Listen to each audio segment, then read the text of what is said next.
Cursed Lake. Chapter 1. The Arrival. Part 1. When we drove into the village that day, the mist hung low around the hills like a heavy blanket. Even the car struggled beneath its weight, rattling up the final stretch of dirt road as if the clouded air dragged on each spinning wheel.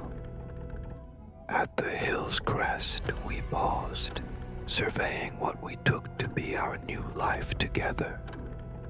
A cluster of weathered buildings crowded round an old church spire, as though gathered for warmth against the coming winter. I could almost taste the chill, sharp and iron-like, in the back of my throat. Anna reached for my hand, her fingers cool, but full of promise. We exchanged a look, hers filled with a gentle, aching hope, mine, perhaps, less certain. The car sputtered forward, carrying us down toward the village square. Anna had often spoken of this place, a tangle of stone cottages and narrow lanes, but what lay before us seemed more a ghost than a place, more a suggestion than a home. I watched the outlines of the houses take shape through the mist, their slate roofs, like furrowed brows and chimneys, tilting at awkward angles, uncertain whether to stand or to collapse. There were no people in the streets, no faces in the windows, only the silent shadows of long abandoned things. I felt a strange sensation, as if we were intruding upon something old and private, something better left undisturbed. "It's exactly what I hoped for," Anna said, her voice barely rising above the engine's groan. "Isn't it perfect?" I nodded, though a part of me resisted. To her, the isolation was beautiful, necessary, the promise of an unwritten future. To me, it was something else entirely. The roads narrowed further, leading us between the hushed and patient structures. I thought of the long road that had brought us here, the miles unspooling behind, like shed snakeskin, our new life waiting somewhere beyond the fog. Anna had leaned her head against the window for most of the drive, lost in thought, while I stayed wide awake, tracing the red thread of the route on the crumpled, water-damaged map we'd followed to find this place. The remoteness had appealed to us both then, though now it seemed more of a threat than a blessing. The car shuddered to a stop in the town square, its protestations echoing through the emptiness, like an unwelcome announcement. As we stepped out, the air hung dense and watchful, a stillness broken only by the low rustle of leaves.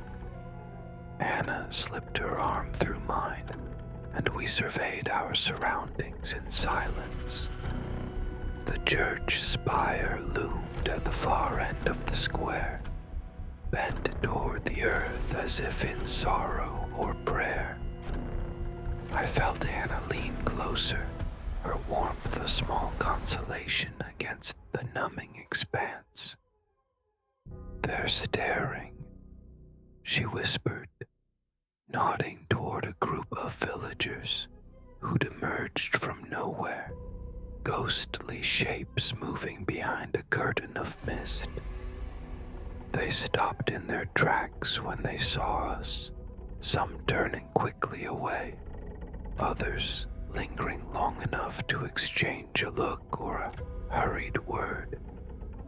I noticed how their eyes fell first on Anna, then on the ground, then nowhere at all. "It's nothing," I said, hoping to sound convincing. "They're not used to seeing new faces." But the more I watched them, the less I believed myself. Their glances were furtive, sidelong, weighted with something more than surprise. Suspicion, perhaps, or recognition. The wind picked up as we stood there, tousling Anna's hair like the fingers of an old fond hand. I felt the distance stretch between us and the people we'd left behind, a tether straining at its final strands. It would snap soon, I told myself, and then this strange and vacant place would be ours. She squeezed my hand again, and my thoughts drifted to the house we had fled, like after the fire. The walls of our hearth blackened, the air still tasting of smoke and regret. That night had stripped something raw between us, left words unspoken and wounds unhealed. Perhaps that was why we kept moving, chasing the promise of a place that can't burn us to the ground, a place where we might finally breathe again. "We should get inside," Anna said, shivering lightly.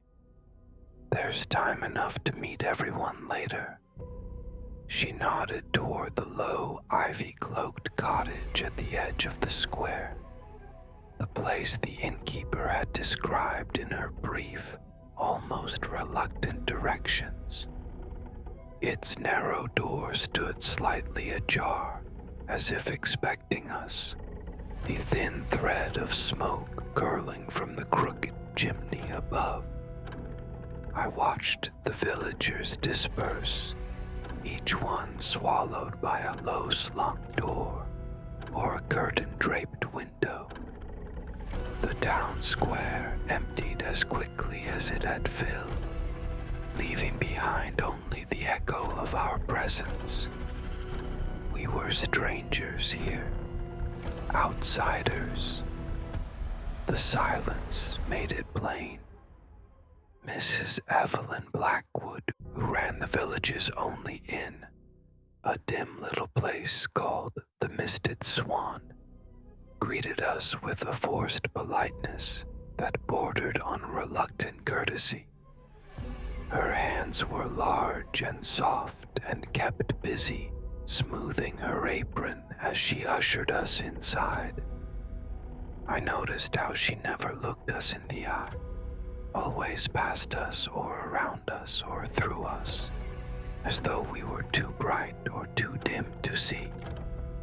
"So, you're the new couple," she said, her voice a well-worn sing-song. "I've got your keys right here. My, I've never known such a chill October." Anna smiled and leaned toward her, drawing warmth from the older woman's solid form. "We've heard so much about the village," she said, sounding genuinely excited. "It's more beautiful than we imagined." Mrs. Blackwood's eyes crinkled, though her smile held little warmth. "It has its charms, sure enough," she replied, pinning the keys to a note with our names written in tidy, looping script. "Some folks find it suits them just fine." I reached for the keys, watching as her fingers pulled back, quick as startled birds. Anna seemed not to notice, caught up in the moment, in the promise of a fresh start. But to me, every gesture spoke of distance, of welcome overstayed before it was even begun. "Thank you," Anna said, words bright with unspoiled hope. "We can't wait to settle in." Mrs. Blackwood gave a small nod, folding her hands beneath her apron.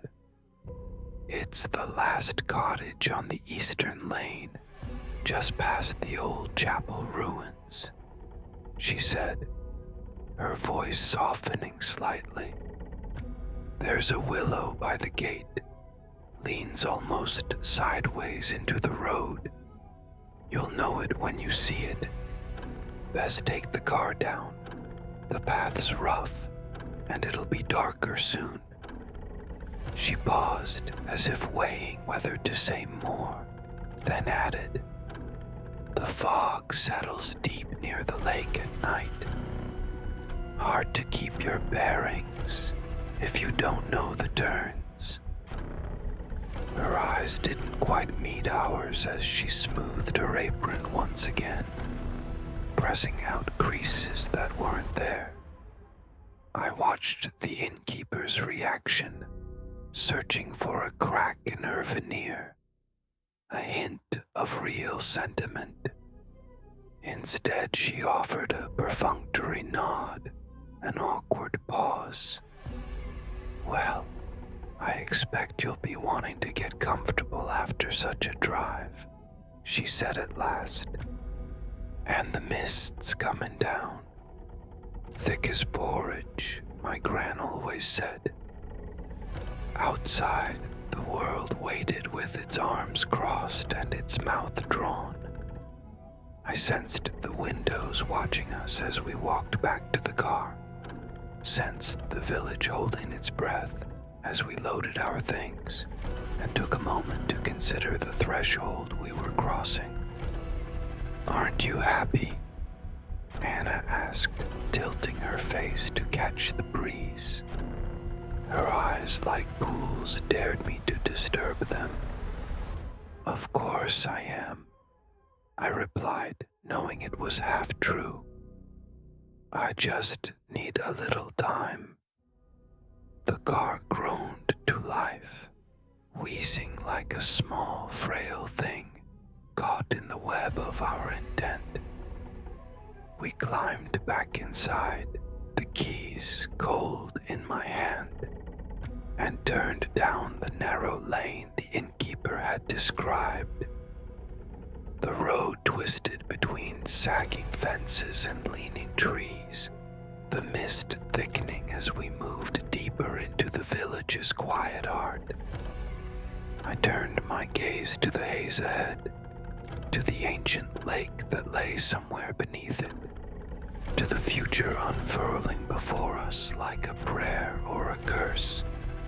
It was nothing, I told myself, just a new place, just a change of scenery, just the chance we needed to mend what was broken and begin again. The road to the cottage wound away from the square, narrowing to a single lane, hemmed in by leaning stone walls and tangled ivy. Mrs. Blackwood's directions had been brief, almost reluctant, but clear enough. End of the lane, last house before the woods. When we reached it, the place looked as though it had been waiting too long for anyone to return.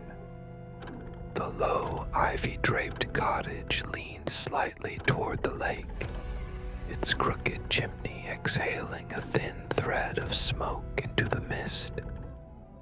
The door gave a soft groan as the key turned, the hinges protesting the intrusion. Inside, the air smelled of old pine, smoke, and something sweet, but spoiled, like fruit, left too long on the vine. We stepped over the threshold, the weight of the ceiling pressing down, as if the house itself expected us to bow our heads in deference.